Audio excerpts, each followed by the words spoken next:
We're off to the races. Welcome. I am with multidimensional healer Bhairavi Shera, speaks on how language enslaves the mind into cycles of trauma. She provides solutions for decoding fear and methods of self-analysis that rewire the mind into sovereignty. I can't be the only one who gets chills when I read that. Like, it's so Maybe it's just words. Maybe it's just words, you know? Words aren't powerful or inspiring or anything. I mean, you know, they can be and they can't be, I guess.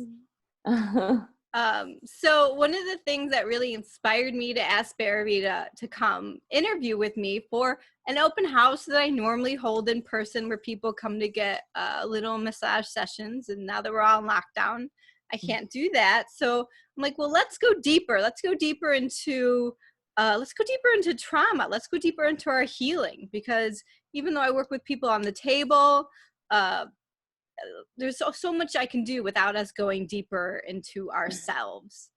And something that also really called to me, there's a meditation. She has all these great meditations on her page. She's got some interviews for Fearless Friday. But I also started noticing some posts that I could see your boundaries coming up. And I was just like, that's what I've noticed is important for me during this time, is I'm putting up my boundaries. And a boundary for me is if I'm feeling bullied or shamed, no, I don't want to see that anymore. Like, I can share a different opinion with you, but I'm not okay with being bullied. And so I'm putting up my boundaries as well. And I think that's okay to do. Can you speak on like why maybe you're putting up some boundaries, or what boundaries you may notice you're coming in contact with? Ooh, good question. Thank you so much for having me. Boundaries. Okay. So in our communities, in our lives, we are trained to be agreeable. And when we are agreeable, we put our true desires and our true needs and our true wants to the side because we want to be accepted by other people. Now, this is just the simplicity of it, right? We do it in so many multidimensional, layered ways where we want to feel accepted. We want to feel loved. We want to be approved of, right? And somewhere along the line in our childhood, we were provided with an opportunity to create our boundary and say no.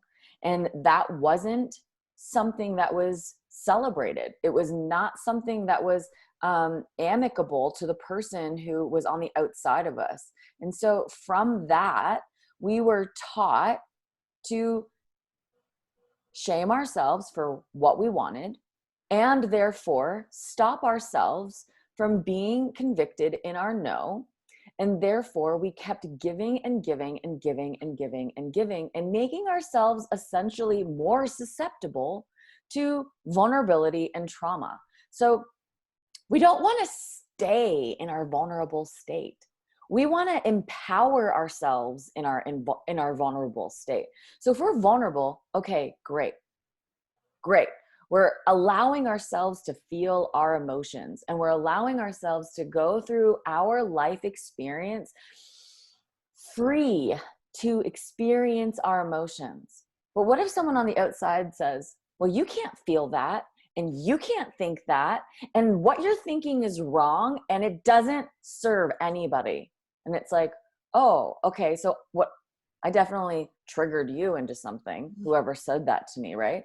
And what that does is it brings up the awareness that what I have done in my life has reached a boundary in someone else, and they don't know how to interact with that boundary. And so what they do is they become defensive to their own process that says, you need to listen to me because I have value too.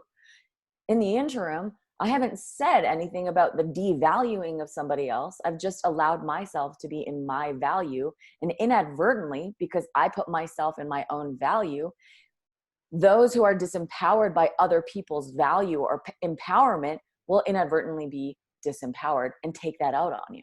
So for me, creating a boundary says, I am not going to participate in your need to defend yourself. I'm going to stand over here while you defend yourself. And when you're done defending yourself, maybe we can have a conversation. Yeah. Yeah. Absolutely. When I was learning boundaries, I was reading a book about boundaries, and I teach my students in my massage classes the importance of boundaries, because you have to create your own boundaries as a therapist, and then you also have to help clients maintain their boundaries as well. Or maybe not help them, but just being aware of other people's boundaries.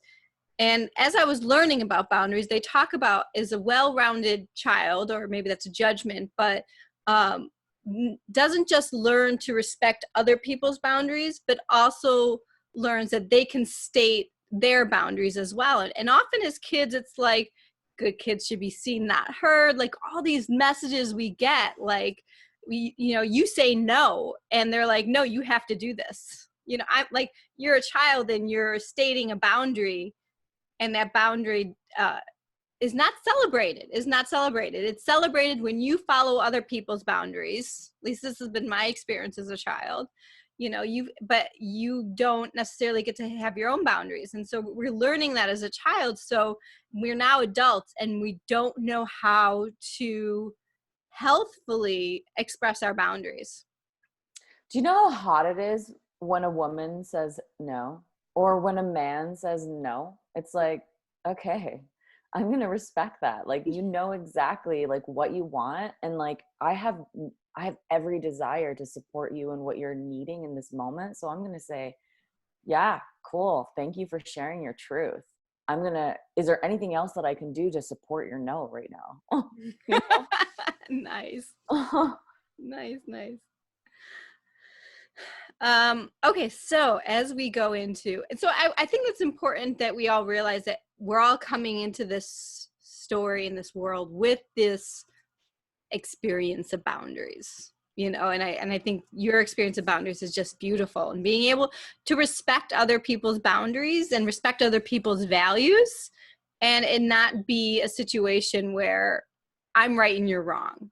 Because we could still respect each other's different opinions. We can respect each other's boundaries without it affecting our own. We could still have a different opinion and things like that. So imagine going on Facebook and seeing all the different opinions, and everything that you don't agree with, you're like, well, I don't agree with that. Well, that sucks. Well, that doesn't make sense. And you know what I mean? Like, imagine you just went and like did that for the whole day.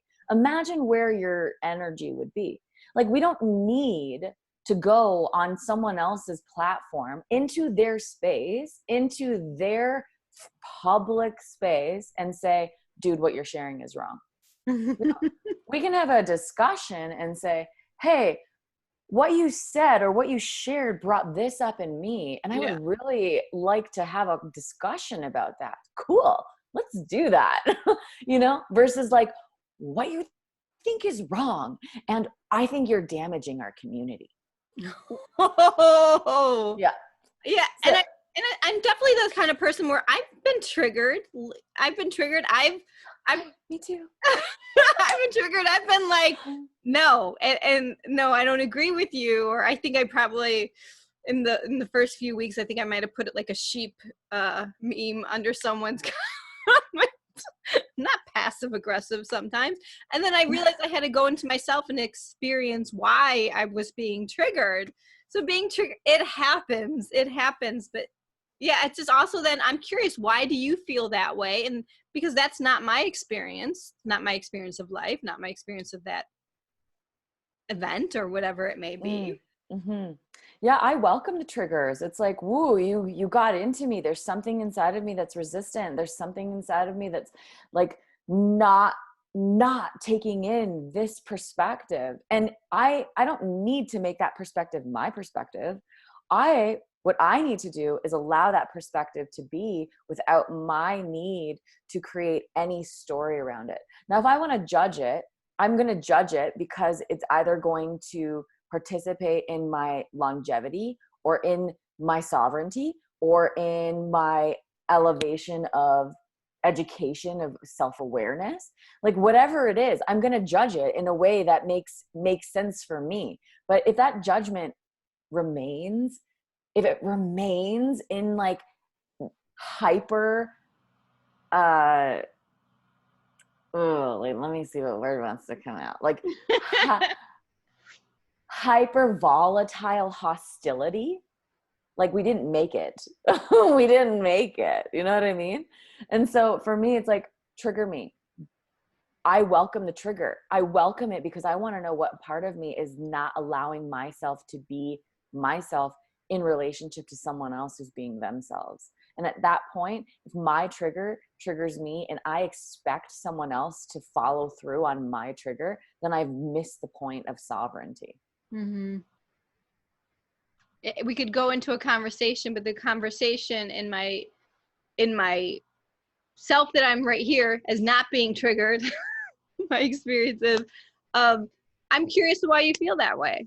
I'm curious about that, and I not, Yeah. not trying to change your mind, but like I'm curious of why you feel that way, and sometimes that's hard, but it is. And sometimes it also brings up an openness. Like, so say you attacked me and I'm like, I'm curious why you feel that way, and then you just like essentially you just create an opening to be further attacked. So at that moment, it's like, we're not having a conversation anymore. And I'm just saying yes to being more and more and more judged through the rabbit hole of mental slavery, legitimately. yeah. That's what I think, man. That's just me. And like, I don't claim to be perfect. I don't, but I do claim that what I know is for me, and I'm going to share that in the best of my capability because I want people to know themselves. So my goal when I have clients and when I have people who come to me and ask questions about themselves, my goal isn't to get them to hear my opinion. My goal is to get them to hear their opinion. Because once they understand their opinion, they can make changes in their life regarding themselves. It's not about my method helping them. It's about their method helping themselves. Yeah, absolutely. I'm actually really curious, and this is coming up as we're talking. We seem like a very divided nation. Like when you look at other countries and how they're dealing with this, I'm going to say very traumatic experience, life altering changes happening. And we seem more divided. When you look at Facebook, we seem so divided. I'm not noticing, maybe this the press isn't advertising about it in other countries. I'm not seeing protests, and I'm not seeing this kind of stuff happening in other countries. And I'm kind of curious of why we tend to be such a divided nation. Is it a big melting pot? I mean, my counter question would be like, at what point in time were we actually united? Exactly. We've always been kind of a divided nation. Yeah, exactly. And so I think this is just the process by which our nation and our world and ourselves are learning how to become so independent that in our independence, we are unified. But because we're not allowed to feel sovereign, because we're consistently being controlled by external devices, we can't be in our sovereignty. And so I feel viscerally inside of myself, this is a calling for us to become so solidly independent within our own being so that we can give permission to ourselves to be the individual person that we are. And because we are in the individuality of ourselves, in our everything, in our pleasure, in our desire, in our eros, in our creation, in our artistic expression, in our verbal sharing, in every capacity, right?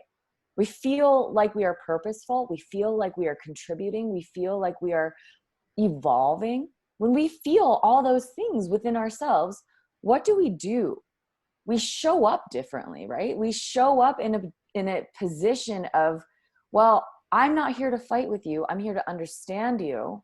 And as you and I understand each other, you are led to your independence. I'm led to my independence. And together we stand together instead of fighting, right? Instead of fighting, we stand together. And when we stand together in all of our individuality, we understand that we all carry keys. We all carry the puzzle pieces that make up the whole.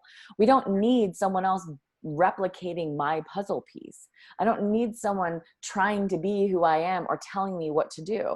What I need is someone to support who I am so I can support someone else and who they are, so they can support someone else and who they are, so that our individuality becomes our fullest expression. And then our fullest expression allows ourselves to be completely sovereign. And in our sovereignty, we then create a unified space. But until we allow ourselves to have multidimensional thought processes that are different and in each other and celebrate those differences, then we will continue to stay divided.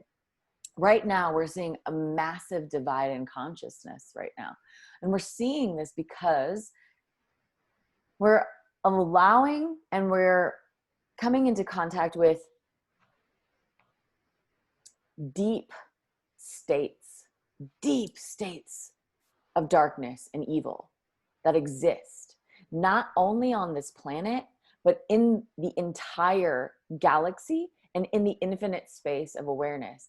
If the world and the universe and all of the multidimensional interstellar space is infinite, of course evil exists. You know, I read a post the other day that said, Earth is basically the hood of the galaxy. And it's like, yeah, like we have duality on this planet. We must be okay with the duality. We're not attempting to harmonize duality. We're attempting to take the duality and exalt it. We want to look at it. We want to unfold it all. We want to look at all the duality and say, oh, that really does exist. And let's talk about why it exists. And let's talk about how we can love each other to the point where we don't have to have evil in this world anymore. The North Pole and the South Pole aren't trying to be each other, okay? So the North Pole and the South Pole need to have their poles. Otherwise, we don't have magnetism and the whole intergalactic gravity poles of magnetic force and resonance, you know, can't do their job. So the North Pole is not trying to become the South Pole. The man is not trying to become the feminine. The feminine is not trying to become the masculine. We are attempting to let both polar divisive parts of us come together inside of us, and let that exalt and exonerate evil, because evil truly exists. And how does evil exist? It exists by the programming of our minds and what we say yes to on a day-to-day, moment-to-moment basis that leeches our energy and takes us away from our feelings of true love for ourselves and feeling sovereign and free and strong within ourselves, if that makes any sense. It does. And I don't want to start a discussion about this, but I just will just bring up that, like, as Bhairavi is talking, I actually don't believe evil exists in the way that I believe that there's an absence of God, you know, and then there's God.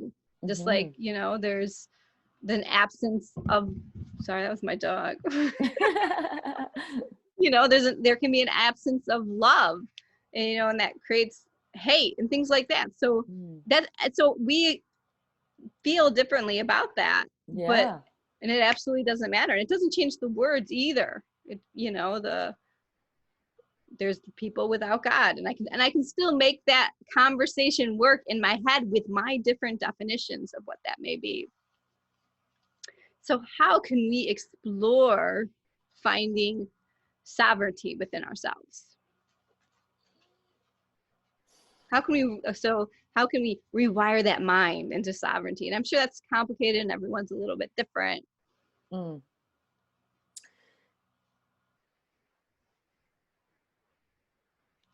So how do you feel inside of you when you're in a cycle of self communication, self talk that isn't loving.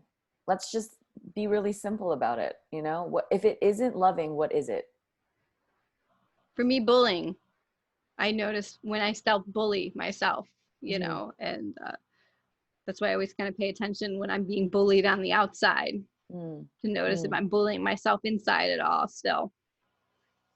Right. And so this is the coming into awareness of the the the program, right? The bullying program that says, in order for me to love myself, I need to berate myself into love. It's like I'm gonna kick the shit out of myself until I love myself. You know what I'm saying? It's like totally backwards. So one of my methods is to listen to the words.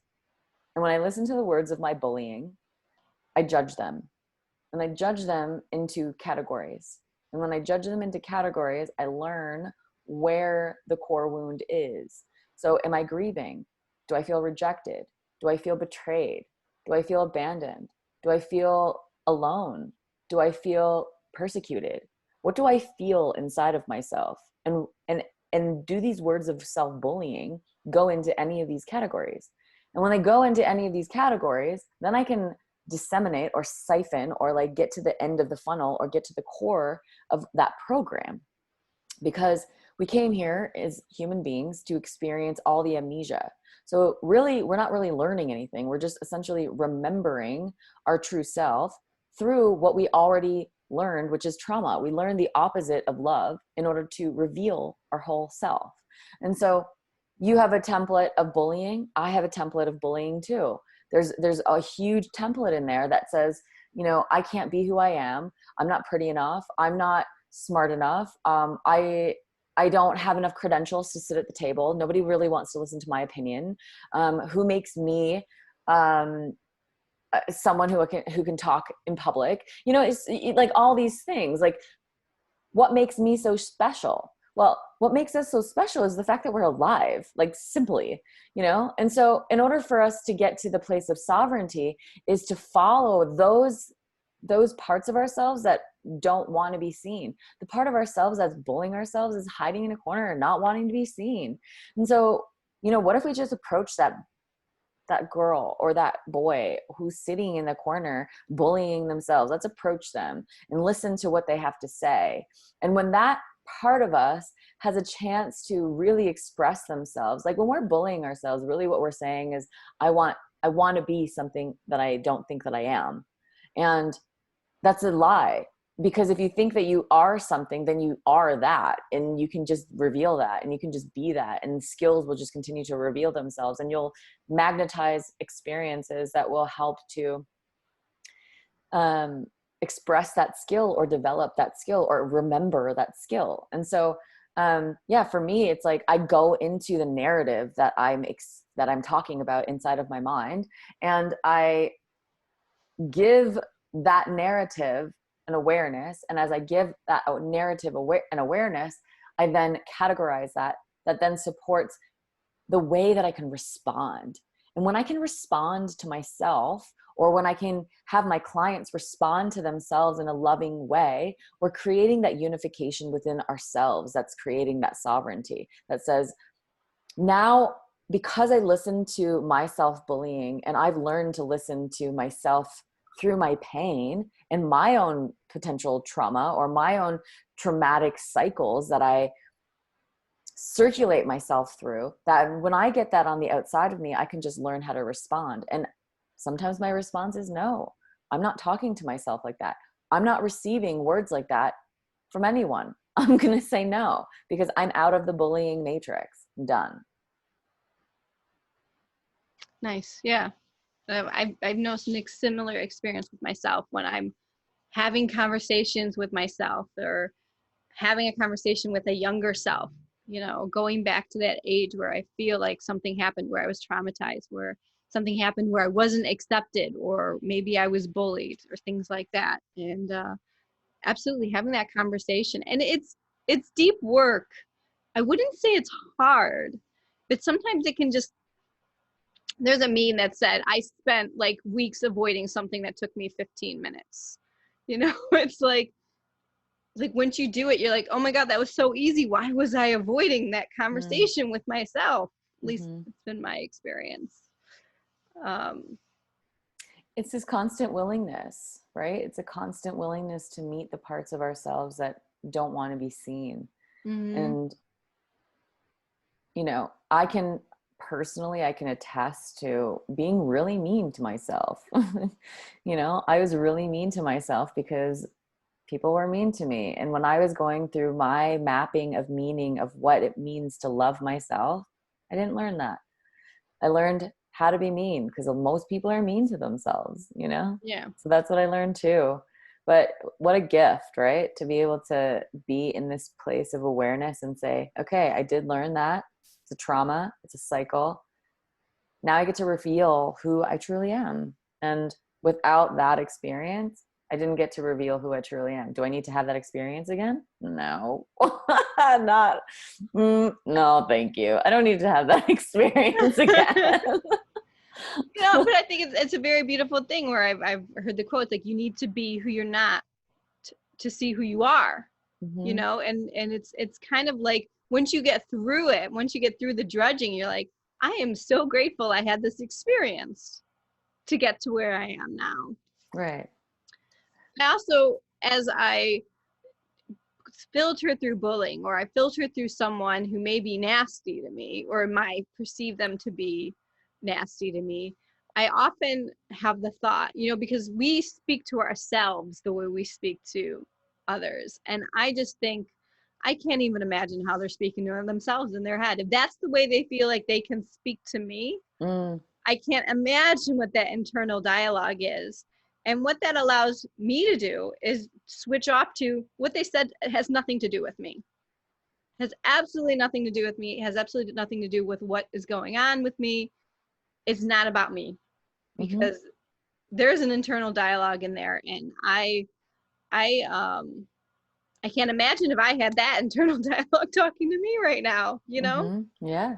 That's why the boundaries go up. It's like, don't come into my house if you're gonna be that way to me. You can be that way to yourself, but you can't be that way to me. I love you, and you can be that way to yourself. And I'll be here when you're that way to yourself. But you can't come into my house and do that to me. Nice. I Yeah. like they say, like, I love you, but you can't talk to me that way. I think we're afraid to put up boundaries because putting up a boundary might mean you're going to lose someone. Yep. Yeah, we're afraid. We're afraid that we won't be liked, or we won't be accepted, or we won't be um approved. And it's one of the original wounds, you know, feeling abandoned and rejected and feeling separate from people. And so when we're willing to separate ourselves from something that doesn't resonate with us, well, can you imagine what kind of opportunity and possibility is created? It's like you take one puzzle piece out, you know, and like there's a whole new puzzle piece that can come in, you know, that maybe makes the picture so much more coherent, you know. And sometimes, you know, when you're doing the puzzle, the piece looks like it fits in the right place, and then you stick it in and you're trying to like jam it in there, and it's like, damn, it doesn't fit. And you're like, okay, fine, I'll just put it to the side and I'll figure out there's another one that fits. And then the one that fits just like slides right in. And it's like, it looks so satisfying. It's the same thing. It's like, you know, you got to make space for the things that fit, and not everything is going to fit, and that's okay. You know, you don't go to the buffet and eat everything. You pick and choose what you want, and you pick and choose maybe the things that you desire that day. And that day, maybe you desire all the chocolate, and maybe the next day you desire all the salad, and it's okay, you know, but you don't go have all of the things every single day, you know. Nice. Now I want chocolate. I had a piece before I I'm actually making chocolate today, so later in the open house I'll be doing chocolate video. Um, so how can we kind of, it says we become slaves to these traumas, and the only thing I keep picturing is so often within myself, like when I've unearthed a trauma. You know, and a therapist said this to me: just because it was traumatizing when you were 8 doesn't mean it's going to be traumatizing to you now. And that always left me in a fear, like, I don't want to explore my traumas. I don't know what's hiding in those dark spaces, you know? But I very much encourage clients to either work with someone to explore their traumas, or to just try and explore their traumas on their own as well, once you have the tools. So what kind of tools do you like to give your clients to exploring their traumas, to healing those traumas? So we come to the understanding and the awareness that our trauma essentially traps our mind in the time that it happened. So now think about time, right? Time is seemingly linear in this dimension, but it really isn't. We have access to all time, timelines, all of the quantum space is available to us through the potential of our minds and our ability to travel that interdimensional space. So when we have access to time like that, we can go into the trauma, the time that it was created. So what I do with my clients is I create a sacred container that is protected so that we can travel together. And then we travel to the time that that trauma happened. And then we create a connection between their current self and that version of themselves. That version of themselves didn't receive what they needed in order for them to feel like they could move through that experience without being negatively affected. That negative effect then held their consciousness hostage in that time. And then we're using that level of consciousness here and now in this time. And that's why we cycle ourselves in a thought pattern that wasn't even created in the novelty of this moment. It's created with the consciousness that's been trapped. So we go in, we relieve the trapping, and then we bring that consciousness, that awareness, that child, that experienced being back to this current moment. And then we do exercises, whatever comes through. Sometimes the exercises are brand new, they're novel. Sometimes it's a mirror work exercise. Sometimes it's about really being able to express complete love to oneself and listening to oneself express love to oneself, just to hear the reverberations of our own self-love through our mouths, and then receiving the feedback, the biofeedback of those reverberations assist in the healing. So quantum healing is a spectacular tool for healing trauma. I know hypnosis kind of goes along the same lines. I use methods of shamanism and quantum healing smashed into one. I downloaded a method of healing that I was told to use on myself to alleviate patterns of pain and trauma. And then now I teach that to my clients. And then we use active methods. So my degree, my human degree, you know, I don't have a degree in like psychic awareness. I have a degree in communication sciences and disorders. And so my master's degree taught me how to understand science and how the mind works and how it learns. And how it learns is through exposure. And when we have extreme exposure to the same stimulus, well, then that's what we'll create. So what we're doing then is we're putting a lodge into the cycle of thought. And when we put a lodge into the cycle of thought, we begin to create new exposure and we begin to create new meanings for what we are experiencing. So essentially, we're taking the mind of our child self back then. We're kind of clearing out that slate and saying, okay, this no longer has that meaning anymore. And we're going to put a different meaning on that experience. And then we're going to pull that consciousness here. And then we're going to create a different meaning for that experience here and now so that we can have a different story. And then that story begins the foundation upon which our freedom is then created instead of continuously circulating ourselves in patterns of pain. If that makes sense. That absolutely makes sense. And I feel like that's what I do now in my own meditations that I'll go into and things like that. But if you're listening and you go, and that doesn't make any sense, in contact therapy. It's something you have to kind of just experience. It's like, as you experience, you're like, oh, I get it now. I get it now. You know, it can seem kind of overwhelming on the wavelength of as your brain is trying to process something. Yeah.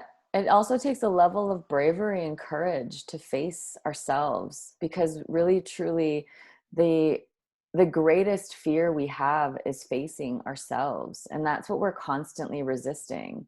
We're constantly resisting who we are, and therefore we expect others to not resist who we are. Interesting. Mm-hmm. Interesting. Um, okay. I was going to say, what's coming up for me is I'm like, I kind of feel like the more I accepted myself, the more I found other people around me accepting me. Yeah, exactly. Yeah. Yeah. So, okay. That's just So, another way to say that. It's like, once we accept ourselves, once we fully meet ourselves and we unify with our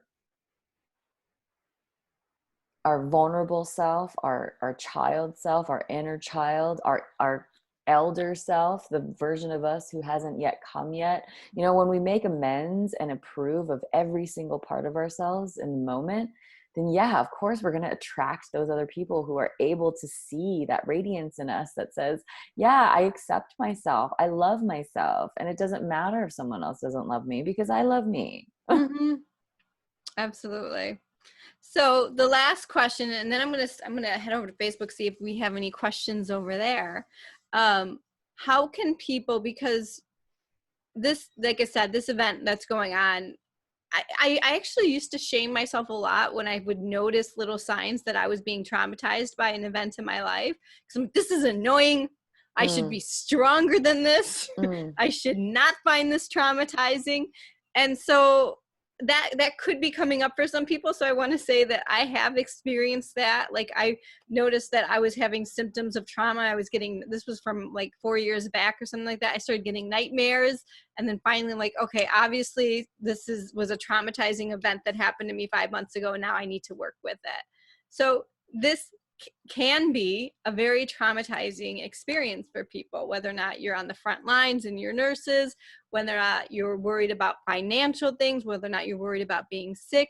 This can be a very traumatizing experience. What tools can we use now as we're possibly in a moment of trauma? Mm. Go outside. Go out in nature. Like, look and experience the fullness and the abundance of nature. Like, you can't count all the leaves on the tree. You can't count all the drops of water in the ocean.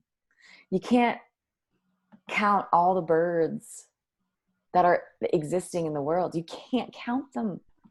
And when you go out and you experience the abundance of nature and you come into how nature just loves being itself, and you apply that to the micro that is us, does trauma exist in that moment? Does it exist in that moment? And so for me, I'm constantly in nature. I do my best to be in nature at least once a day, if not like 6 days a week or 5 days a week, outside for at least 15 to 20 minutes, just rewiring myself to remember that the entire planet is abundant. And that if I narrow my viewpoint into thinking that what's happening right now is the end, then it will be the end. And it will not let me think anything else. But if I go out in nature and I see that nature isn't sick, nature doesn't have issues with finances, nature doesn't have issues with fighting with each other. There's a natural order in nature that says, you know, I'm a cat and you're a mouse, and I'm probably going to get you at one point in time. And there's no hard feelings. I get it. You know, like, this is just the way it works in that kingdom. And so we settle into the natural order. We are humans, and we have the capability to think in the way, the fullness of abundance, to think in the fullness of freedom. And the ways that we do that is by allowing ourselves to witness the beauty of abundance and freedom every single day by something that's not even trying to be itself. It's just being. That's great. I found myself doing the same thing, and I was very blessed to be visited by a hummingbird this morning in my garden. Yay! It's like, it's so funny because they just like this has happened to me a few times. They just fly up and then they'll be like 10 feet away just staring at me. Yeah. We just have a moment. Right? And it's like, you ask it like, where's my next paycheck coming from? Do you ask it that? And I'm like, there's flowers for you over there. Exactly. I You're just like, planted latanas. You guys love those. But yeah, it's just, I have been finding peace when I think about the balance that is in nature, and the interesting balance that's happening in nature in this moment, where you see the videos of like animals kind of repopulating cities and stuff like that. And it's just that balance of nature I find very beautiful and calming and things like that. So I'm not noticing any questions. If you have any last minute things you want to close up, how can people find you? What are you working on? Things like that. Okay, Tom says maybe at a future time you can discuss the Panchamaya koshas and bring up how we can get caught up in the past samskaras. Cool. I will write that down and I will target that in a different talk. Thank you for that idea, Tom. It's so cool. So I took a leap of faith in September of last year, in 2019. I got a calling that said, pull out all your things into your car that you need, that are necessities, and then put everything else in your storage locker and just drive west. And I ended up at a festival that we had planned to go to, and it was called Embody Convergence, or Embody Convergence. I think that's what it was called. And it was about people coming together to create eco-sustainable, resourceful solutions for our evolving communities, because it is true that the way we've been doing things has been depleting resources, and it's been creating disconnection amongst ourselves and with nature. And so I participated in that, and then came down to Sedona and learned a little bit about sustainable resources, and continued to explore like what I could do to help, and how I could give my energy to evolution and the sustainability of our communities, so that we can work in harmony with nature and get our medicine from nature and learn how to work in unison with everything that's around us. And so my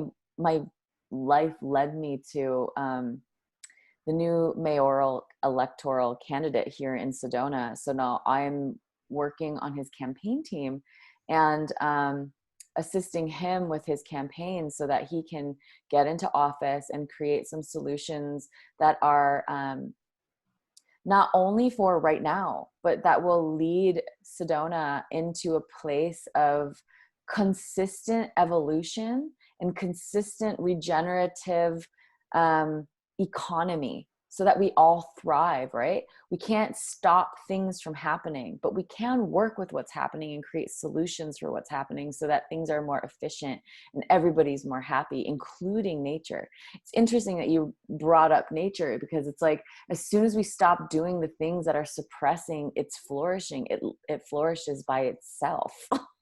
You know, like, we don't have to do anything. We stop doing all the things that repress it, and then it just in itself flourishes. And so that's what we're learning how to do. So if people are in Sedona and they want to connect with me, they can connect with me here on Facebook at Jedi Healer, JETEYE Healer, Jet-I Healer. It's a play on words. And through my Instagram, I'm active on both Instagram and Facebook. Instagram is Jet_I_Healer. jedi_healer. And then my email is jedihealer@gmail.com. And yeah, if you want to talk about sustainable solutions and, you know, get involved in your community in a way that is supporting change and supporting evolution, I am so open to having those conversations. And if you're someone who wants to work more deeply with your traumas and we rewire your mind into freedom, so that you can live your best life free, we want you to be free from the meanness, you know, meanness on the outside, on the inside. We want us to be free so that when we are free, we can support everybody else's freedom too. So yeah, if you want to work with me, definitely holler at me at Jedi Healer on Facebook, through this message here, through Elizabeth's page. Even if you're Elizabeth's friend, you find me through her page, I welcome it. If you send me a message, it will take me a few days to respond, but I will respond, and I would definitely will read your message and I will respond. And yeah, thank you so much for the opportunity. Thank you for joining me. Thank you for joining me. And as you were talking, it's amazing how much the earth can heal, and it reminds me how much we can heal. If you look at, like, was it Chernobyl? Like, nature has flourished there. Humans can't live there, but there's animals and plants, and like, nature can flourish and heal, and so can we. So thank you for joining me. Yeah, thank you, thank you, thank you. Keep doing what you're doing. You're helping people. Keep going. Awesome. Thank you. Yeah.